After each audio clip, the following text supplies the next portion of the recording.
కథ ఓ వేశ్య కథ. రచయిత రాజీవ్ గారు. స్వరం నాగమౌనిక. అమ్మా, ఏంటి బంగారం? ఆకలిగా ఉందమ్మా. అయ్యో బంగారం, ఇక్కడే ఉండు, ఇప్పుడే వస్తా అని ఎదురుగా ఉన్న తోటలోకి వెళ్ళింది. అమ్మా వదలండి అంటూ అరుపులు వినిపించేసరికి అది తన తల్లి గొంతే అని గుర్తుపట్టి ఆ 3 ఏళ్ల పాప పరుగున తోటలోకి వెళ్ళింది. అక్కడ దృశ్యం చూడగానే పడుకున్న బంగారం ఒక్కసారిగా లేచింది.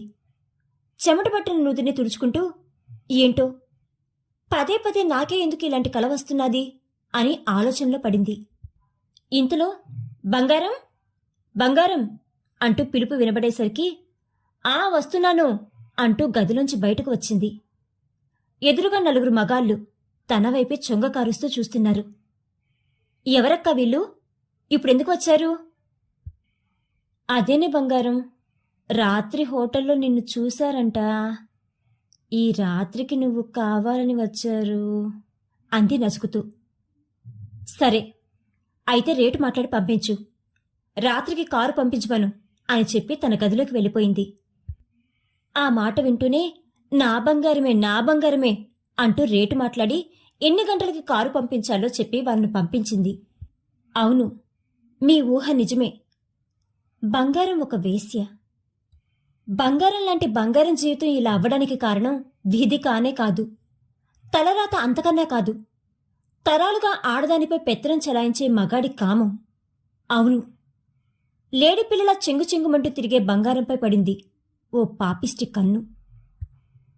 బంగారం నిజం బంగారంలోనే మెరిసిపోయే మేని ఛాయతో, వసంతంలా అప్పుడే అడుగుపెట్టిన యవ్వనంతో, తుల్లుతూ తూగుతూ పరుగుపెట్టే నదిలా ఎంతో ఆనందంగా ఉండేది.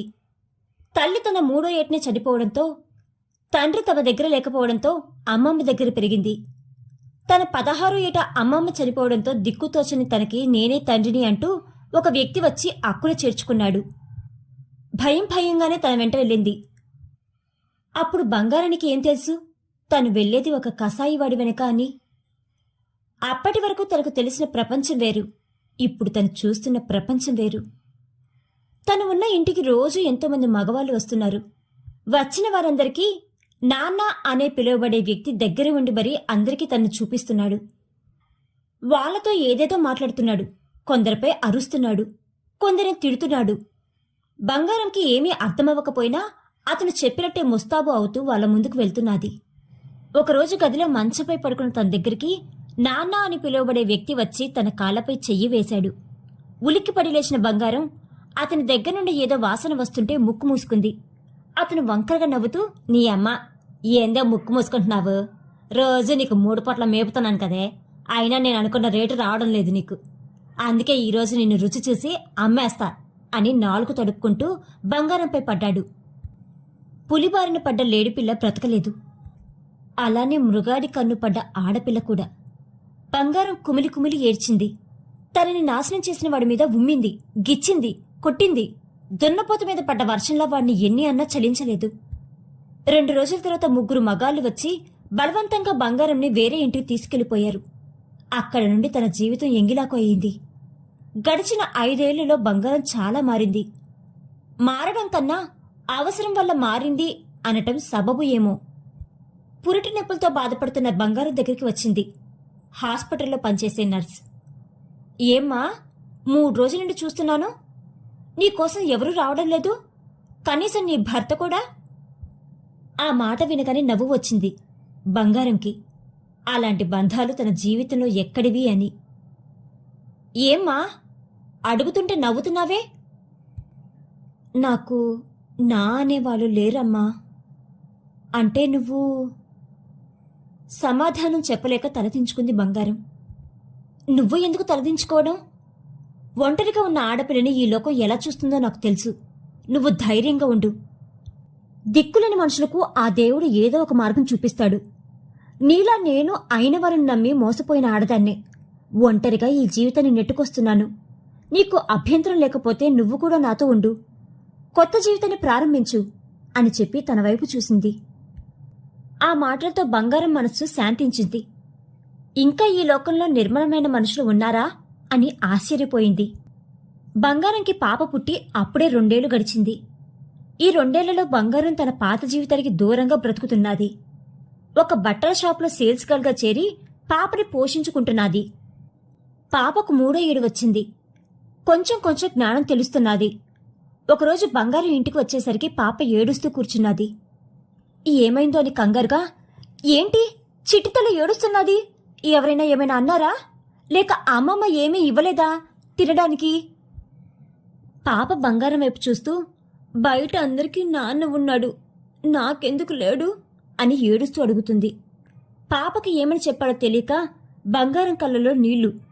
అప్పటికి ఏదోలా సర్ది చెప్పి ఏడుపు ఆపిస్తుంది. ఈ ప్రపంచం తల్లి లేని పిల్లలపైన జాలి చూపిస్తుంది. కాని తండ్రి లేని తెలియని పిల్లల్ని ఎందుకు గుచ్చి మరీ చిత్రవద చేస్తుంది? పాపకి 5వ ఏడు.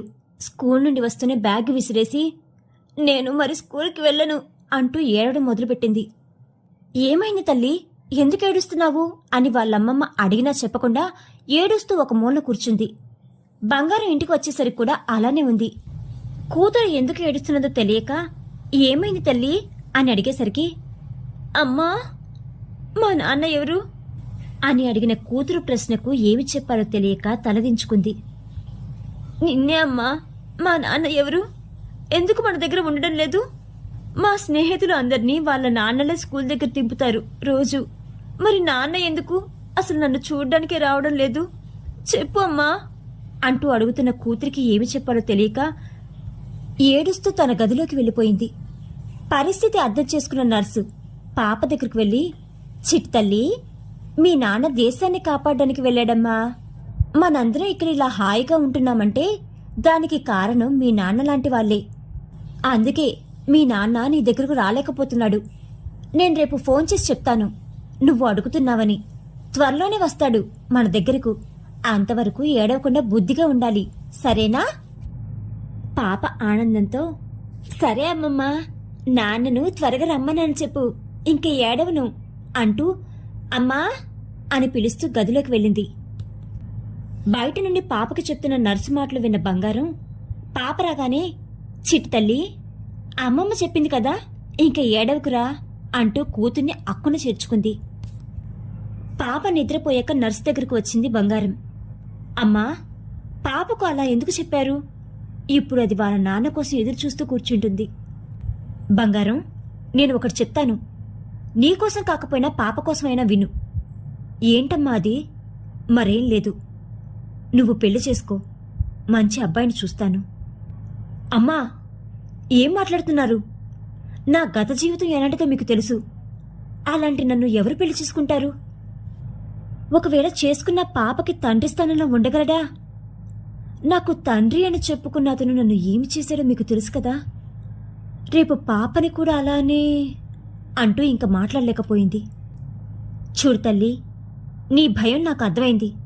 కానీ అందరు వ్యక్తులు ఒకేలా ఉండరు. పాపని తన పాపగా చూసుకోవడానికి ఒక వ్యక్తి సిద్ధంగా ఉన్నాడు. నువ్వు ఊ అంటే చాలు, మీ ఇద్దరిని కంటికి రెప్పలా కాపాడుకుంటాడు. బంగారం ఆశ్చర్యంగా, ఎవరమ్మా అతను? నీ మాటలు బట్టి నీకు బాగా తెలుసులా ఉంది. నాకే కాదురా, నీకు తెలుసు. నాకు తెలుసా? ఎవరు? నువ్వు పనిచేస్తున్న మీ షాప్ ఓనర్ రమేష్. అవును బంగారం, నేను చెప్తున్నది నిజమే. వారం రోజుల క్రితం నువ్వు షాప్లో ఉన్నప్పుడు రమేష్ నా దగ్గరకు వచ్చాడు. తనకి నువ్వు బాగా నచ్చావని, నిన్ను పెళ్లి చేసుకుంటా అని నన్ను అడిగాడు. నేను, చూడు బాబు, అమ్మాయి కంటికి నచ్చింది అని అందరి అబ్బాయిలా వెంటపడక నా దగ్గరికి వచ్చి పెళ్లికి అనుమతి అడిగావు, బాగుంది. కాని ప్రతి మనిషికి అవతల వాళ్ళకి తెలియని చీకటి గతం ఉన్నట్టే బంగారంకి కూడా ఉంది అంటూ నీ గురించి ఉన్నది ఉన్నట్టు చెప్పాను. కేవలం నీ ఇష్టం కాదు, నీ కుటుంబ ఇష్టం కూడా ముఖ్యం. ముందు వెళ్ళి వాళ్ళకి చెప్పు, వాళ్ళు ఒప్పుకుంటే అప్పుడు ఆలోచించచ్చు అని చెప్పాను. అంతా విన్న బంగారం విరక్తిగా నవ్వుతూ, దెబ్బకు వెళ్ళిపోయి ఉంటాడు కదమ్మా అని అన్నది. అవును, నేను చెప్పేది విని మౌనంగా వెళ్ళిపోయాడు. ఇతను కూడా అందరిలాంటి మగవాడే కదా అని నేను ఆ విషయం నీకు చెప్పలేదు. కానీ 2 రోజుల క్రితం నేను హాస్పిటల్ నుండి వచ్చేసరికి రమేష్ ఇంటి బయట నిల్చుని ఉన్నాడు. నేను, ఏంటి బాబు ఇలా వచ్చారు, మీ ఇంట్లో వాళ్ళు ఒప్పుకోలేదా అని అడిగాను. దానికి అతను నవ్వుతూ నా చేతిలో ఒక కాగితం పెట్టాడు. నేను ఏంటా అని చూసి ఆశ్చర్యపోయాను. అది పెళ్లి ముహూర్త కాగితం.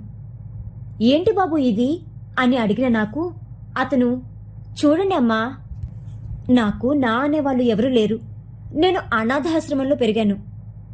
చదువుకుని ఇలా సొంతగా వ్యాపారం పెట్టుకున్నాను. మీరు ఒప్పుకుంటే బంగారాన్ని పాపని కూడా బాగా చూసుకుంటాను. నన్ను మీ ఇంటికి వచ్చేయమన్నా లేక మీ ముగ్గురు నా ఇంటికి వచ్చినా నాకు అభ్యంతరం లేదు. ఏదైనా మన అందరం కలిసి ఉండాలి. మీరే ఈ విషయం తనకి చెప్పి ఒప్పించండి అని చెప్పి వెళ్ళిపోయాడు. విన్న బంగారం మౌనంగా ఉండిపోయింది. చూడు తల్లి, నీ గురించి నిజం తెలిసి నిన్ను ఇష్టపడుతున్న వ్యక్తిని కాదు అనుకోవడం తప్పు. అలానే పెరుగుతున్న కూతురి దగ్గర ఎక్కువ కాలం నిజం దాచలేము. నా మాట విని ఈ పెళ్లికి ఒప్పుకోరా. అమ్మా, జీవితంలో ఓడిపోయాను. ఎవరూ లేని నాకు దేవుడు ఇచ్చిన అమ్మవి నువ్వు. నడి సముద్రంలో దారి తెన్ను తెలియక అల్లాడుతున్న నన్ను ఓ దరికి చేరుస్తాను అంటున్నావు. కాదు అని ఎలా అనగలను అమ్మా? మీ ఇష్టమే నా ఇష్టం అని చెప్పి పాప దగ్గరకు వెళ్ళిపోయింది. రమేష్కి ఫోన్ చేసి బంగారం ఏమన్నాదో చెప్పి తను చెయ్యవలసిన పని కూడా చెప్పి ఫోన్ పెట్టేసింది. వారం రోజులు గడిచాయి. ఈ వారం రోజుల్లో పాప వాళ్ళ నాన్న గురించి అడుగుతూనే ఉంది. ఆ రోజు ఆదివారం. స్కూల్ సెలవని పాప పడుకునే ఉంది. హాల్లో ఎవరివో మాటలు, తల్లి ఏడుపు వినపడి మెలకు వచ్చింది. లేచి హాల్లోకి వెళ్లి చూసేసరికి ఒక వ్యక్తి మిలిటరీ డ్రెస్ వేసుకుని ఉన్నాడు. అతన్ని పట్టుకుని తల్లి ఏడుస్తున్నది. ఏమి జరుగుతున్నాదో ఆ చిన్న హృదయానికి అర్థం కావడం లేదు.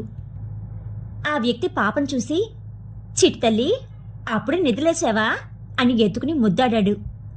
అయోమయంగా చూస్తున్న పాప వైపు బంగారం చూసి, నాన్న నాన్న అని కలవరించావు కదా, మరి నాన్న వస్తే అలా ఉండిపోయావు ఏంటి అని అడిగింది. అప్పుడు అర్థమైంది పాపకి, ఎత్తుకున్నది తన నాన్న అని. అంతే, గట్టిగా నాన్న అని అరుస్తూ కౌగిలించుకున్నది. పక్కనే ఉన్న నర్సు వైపు కృతజ్ఞతగా చూసింది బంగారం.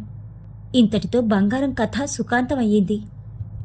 ఇది కథ కాబట్టి బంగారం జీవితం ఒక గమ్యానికి చేరుకుంది. కానీ ఇలా గమ్యం ఏంటో తెలియని ఎందరో బంగారంలు తమ జీవితాన్ని అతి దుర్లభంగా ముగిస్తున్నారు. ఏ స్త్రీ పుట్టుకతోనే వేసిగా మారదు.